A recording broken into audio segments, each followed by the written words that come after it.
Vamos lá então, mais uma semana começando e é mais um dia com o doutor Fernando Gomes com a gente aqui no estúdio. Tudo bem, doutor? Bom dia. Tudo bem, Elisa? Bom dia a você, bom dia a todos que estão escutando a gente. E lembramos que estamos sempre com a sua companhia, viu? Você pode mandar sua dúvida, seu questionamento pela hashtag correspondente médico. O primeiro tema que eu trago aqui pra gente é para falar sobre as consequências do isolamento social. Pesquisadores defendem que o isolamento ainda é a maneira mais eficaz de evitar o contágio da Covid-19, é esse distanciamento. Entretanto, ao mesmo tempo, o confinamento sem produtividade pode ser e muito prejudicial para a saúde física das pessoas. Doutor, isso significa então que ficar em casa, distante dos outros, isolado por muito tempo e sem fazer absolutamente nada, pode trazer consequências para o nosso corpo e para o nosso cérebro? Tudo que a gente aplica como mudança numa estrutura, vamos falar, biológica e de jeito da pessoa viver, vai trazer efeitos que muitas vezes são os desejados e efeitos colaterais também. Isso funciona, por exemplo, com qualquer remédio. O isolamento social, o distanciamento e todas essas novas normas de conduta, elas têm como medida básica um efeito não farmacológico que possa controlar a pandemia ou pelo menos tente a reduzir o número de casos que venham a necessitar de internação. Isso todo mundo entendeu. Só que assim, existem sim efeitos colaterais. E o fato das pessoas ficarem em casa e muitas vezes não conseguirem, além disso, incorporarem na rotina atividade física regular, ou então olhar de uma forma diferenciada para a alimentação, vai impactar lá na frente na manifestação de outras doenças. Então, quando a gente olha a estrutura do que a gente está vivendo hoje em dia, isso aqui é um modelo teórico, existe uma preocupação com a pandemia e com a vontade de achatar essa curva. E aí a gente fala do isolamento social e de toda essa questão de quarentena e mudança do padrão. Mas isso abre espaço para que doenças que sejam, por exemplo, emergenciais e que têm tratamento, passem a ser negligenciadas. Então, a pessoa, por exemplo, começa a abrir um quadro de infarto agudo do miocárdio e, em vez de prontamente procurar um pronto-socorro, ela tenta segurar porque a orientação é de ficar em casa e não procurar. Você imagina, vai existir um maior número de pessoas passando por esse tipo de situação, que seria perfeitamente evitável. Uma terceira característica de curva, pessoas que já têm uma doença prévia, como, por exemplo, um câncer que está em tratamento, ou então diabetes, uma pressão alta, acabam também negligenciando e deixando o seu próprio tratamento em segundo plano, frente a uma preocupação maior com essa questão relacionada ao isolamento. O que abre, independente da situação, um campo enorme para o aparecimento de uma quarta curva de problemas, talvez muito maior, relacionado com a saúde mental.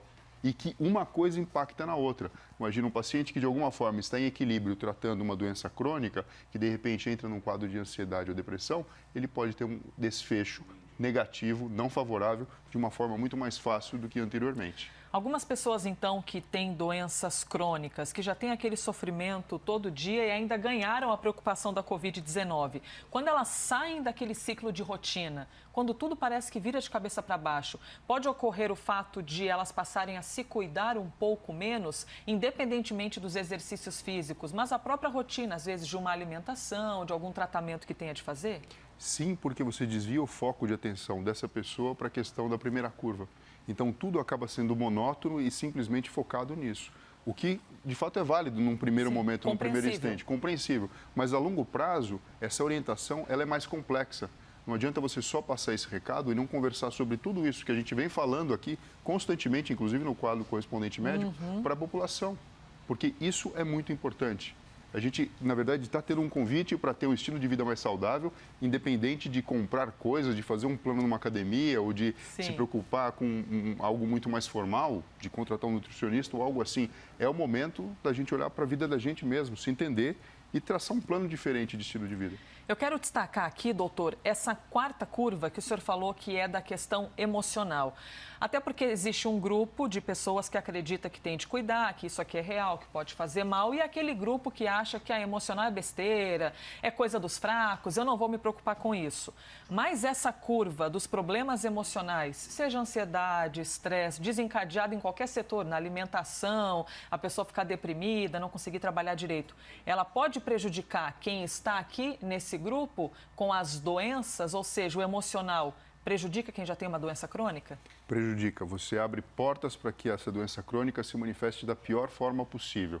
Por isso que é tão importante a gente estar alinhado. Qualquer coisa que a gente faz na nossa vida tem esse bom senso que a gente fala, né? O coração vai primeiro. O que isso quer dizer? Na verdade, a sua emoção, a sua saúde emocional está acontecendo, está te motivando, te levando a tomar um determinado passo, realizar determinada tarefa. Se você não gerencia isso, ou se você não presta atenção nisso, os vilões, ou então seus inimigos, físicos ou não, vão ter mais força para se manifestar na sua vida. E é justamente isso que a gente fica preocupado. Interessante e importante a gente sempre trazer essa análise, essa amostra aqui da nossa nova realidade, né? Que é a preocupação excessiva com uma doença. Esse é um dos assuntos, inclusive, em destaque no site da CNN, que a gente já traz aqui para vocês. Então, ao ficarmos sem nos exercitar, ocorre o seguinte, é o que está dizendo no site da CNN, o destaque? Pronto, está aqui, ó, já o destaque aparecendo. Veja o que acontece com o corpo após meses em isolamento. O que a reportagem explica? Que algumas substâncias químicas deixam de ser liberadas e que isso atrapalha o trabalho do nosso cérebro. Doutor, pegando um gancho então com o nosso site cnnbrasil.com.br, quais substâncias são essas e de que maneira elas refletem no nosso corpo? Ou seja, que mal elas nos causam se nós não as tivermos em nosso corpo? A gente vive no mundo físico sobre regras que são totalmente previsíveis, como, por exemplo, a força da gravidade. E para eu manifestar toda a minha inteligência e vontade de mudar o mundo físico, eu utilizo os meus músculos do meu corpo, que liberam substâncias durante a atividade. Então, por exemplo, a irisina, que acaba sendo liberada durante a atividade muscular. E quando você faz atividades com mais tempo de duração, que acabam liberando também o suor, a transpiração, e a gente está falando de exercício aeróbico, você tem a liberação de endorfinas, que acabam funcionando como analgésicos naturais, que acabam modulando a sua percepção de dor ou não. A própria serotonina, que é um neurotransmissor relacionado com o circuito do humor, então o que traz para você um equilíbrio emocional maior. Essas e muitas outras substâncias, até o próprio equilíbrio entre adrenalina, cortisol, acetilcolina, acaba acontecendo quando você tem uma vida com mais atividade física.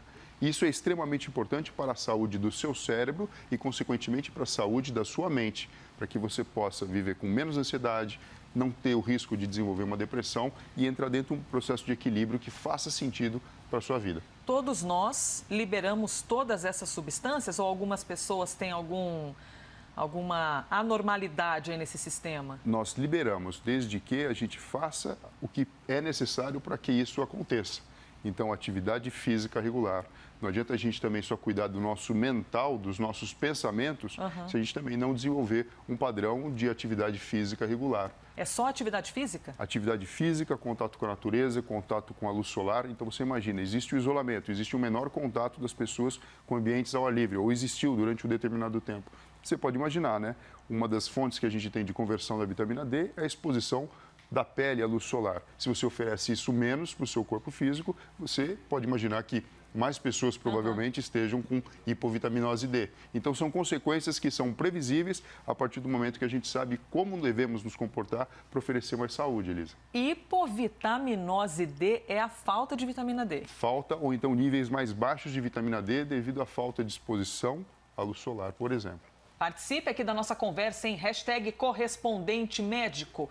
Já tem algumas pessoas mandando mensagem, hein? O Afonso já mandou mensagem, Josué Lima, Amanda Cali, o Tiago perguntando quais são os primeiros sintomas visíveis de uma doença psicológica. Eles são aparentes assim, doutor, esses sintomas? Eles podem ser aparentes. Uma pessoa que ela começa a sofrer, principalmente do ponto de vista mental, ela vai mudar a forma de se relacionar com o mundo físico e com as outras pessoas. Então, quem está perto pode notar a pessoa mais irritada, mais calada, mais emotiva, pode ter mudado o padrão de conversa ou até mesmo os temas que levam em consideração. E do ponto de vista físico, a pessoa pode estar se mostrando como alguém que está comendo a mais ou que está comendo de menos, que está dormindo mais, está dormindo menos e que refere menos energia para realizar as coisas do dia a dia. Então, assim, são sinais indiretos que quem tem um olhar atento, quem tem um olho clínico para aquilo, consegue perceber que o psicológico ou o mental está abalado. E por falar em sentimentos e emoções durante o isolamento social, eu quero lhe fazer um convite agora para ver algumas imagens que vão aparecer aí para você. Analise bem essas imagens, os animais, os cachorros que costumam nos despertar aqueles sentimentos gostosos, o toque, a alegria, o riso com alguma atrapalhada dos cachorros. Você costuma achar legal essa relação com os animais? E mais que isso, ficar vendo essas imagens, às vezes te desperta aquele sentimento de, nossa, que fofo, que coisa legal. Por que eu estou falando isso, gente? Um estudo de uma universidade inglesa, em parceria com uma universidade australiana, encontrou evidências de que observar animais fofos, e existem inúmeras imagens, bom, na rede social, na internet, é uma loucura que aparece de imagem de cachorrinho bonitinho, gatinho fazendo alguma atrapalhada e que a gente acaba rindo, acaba se divertindo vendo tudo isso. Pois é isso que diz esse estudo, diz que isso pode transformar as nossas emoções. Então, foi preciso apenas 30 minutos de vídeos dos bichinhos para mudar a pressão arterial, a frequência cardíaca e, consequentemente, reduzir a ansiedade. Doutor, como assim? Quer dizer que só ficar olhando aquelas imagens fofas e amadas dos bichinhos, isso é capaz de nos trazer saúde? Você imagina o seguinte, grande parte do nosso cérebro trabalha com imagens. Então, se eu ofereço, através do meu aparelho visual, né, entrada de informação visual, de um conteúdo bonitinho, carinhoso, muitas vezes o poder maior disso aqui, inclusive, Elisa, é com um filhote, né? O filhote é uma coisa muito...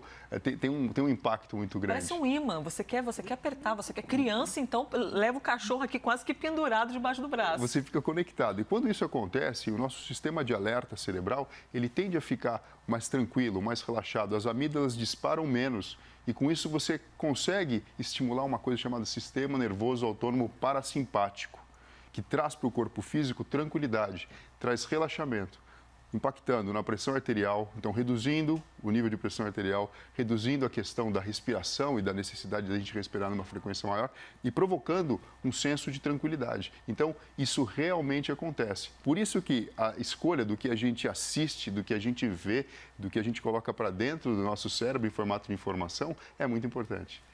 E aí a gente pode expandir essa percepção de olhar algo e achar fofo, por exemplo, ficar vendo bebês, aquelas imagens de recém-nascidos, crianças fazendo umas trapalhadas, filmes, séries. É possível, então, que algumas pessoas, inclusive, pensem assim, hoje eu estou tão agitado, estou estressado, eu vou ver uma série e, no fim, de fato, sentir-se melhor?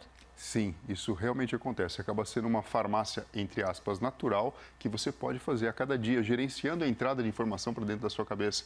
Então, se a gente já sabe disso, e eu estou num momento estressado, por que então eu não olho para alguma coisa nesse sentido, ao invés de procurar alguma coisa que tenha violência ou algum conteúdo mais agressivo? Então, a gente tem a chance a todo momento de ligar ou fechar essa chavinha. E a ciência traz informação do que provoca. É lógico que se você exagerar e ficar fazendo isso a todo momento... também, né? Vamos o seu cérebro acaba acostumando e o seu impacto cerebral em relação a essa entrada de informação tende a reduzir. Mas isso provoca, existe um mecanismo neurobiológico que a gente acha fofinho, bonitinho, tudo que é mimoso, tudo que é filhote, tudo que passa para a gente a sensação de que a gente pode proteger e levar em consideração. E principalmente é isso que acaba sendo acionado, o sistema nervoso autônomo parasimpático. Por quê? O simpático lida com a adrenalina, tem muito a ver com o estresse e preparar o corpo da gente para tomar uma atitude em relação a uma ameaça. Isso a gente já falou bastante. Agora, qual que é o efeito contrário disso que eu consigo através da prática de atividade física regular, com a prática de meditação, yoga e, por exemplo, observar bichinhos fofinhos ou situações agradáveis e carinhosas?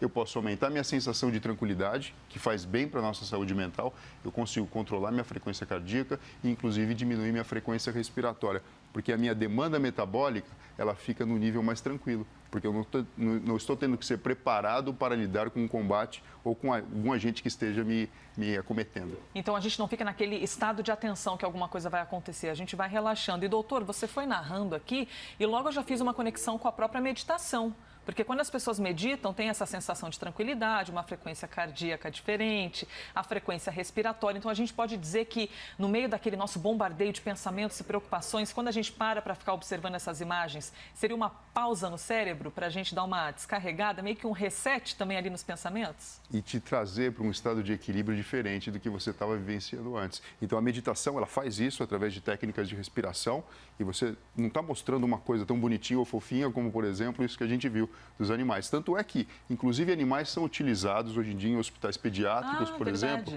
com terapeuta e coisas assim, para que a gente tenha isso sendo clinicamente aparente na vida das crianças que estão fazendo um tratamento de câncer, por exemplo. Sim. ou alguma coisa assim. Hospitais que visitam, cachorros que visitam hospitais, os próprios cavalos que são utilizados também em alguns tratamentos e tem aí uma grande melhora. Doutor, tem mais um tema para trazer aqui para a gente, porque o fim de semana foi um calorão danado, o que aqui em São Paulo foi um domingo quente, em muitos lugares do país batendo 40 graus. Essa sensação, esse calorão, muda algo no nosso corpo? O Rio de Janeiro, por exemplo, registrou nesse domingo a temperatura mais alta do ano, 39,2.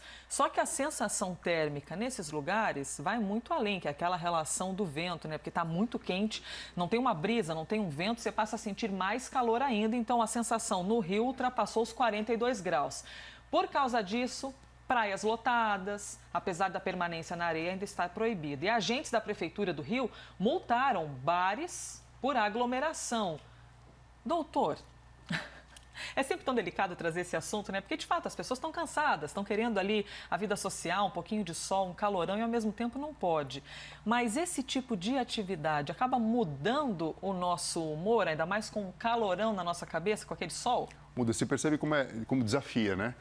A tendência natural é essa. Se o dia está mais quente, o meu humor ele tende a estar mais favorável, a sentir coisas boas, a sentir coisas agradáveis. E a gente sabe que o frio provoca o contrário. Tanto é que existe, inclusive, a depressão sazonal, Sim, que acontece em períodos mais frios ou em ambientes em que a luz solar ela aparece por menos horas durante o dia. Então, sim, e ao mesmo tempo, com essa tendência natural que empurra a gente como ser humano para usufruir isso da natureza, vem toda a ideia do compromisso com a questão de isolamento, com a questão de evitar aglomeração.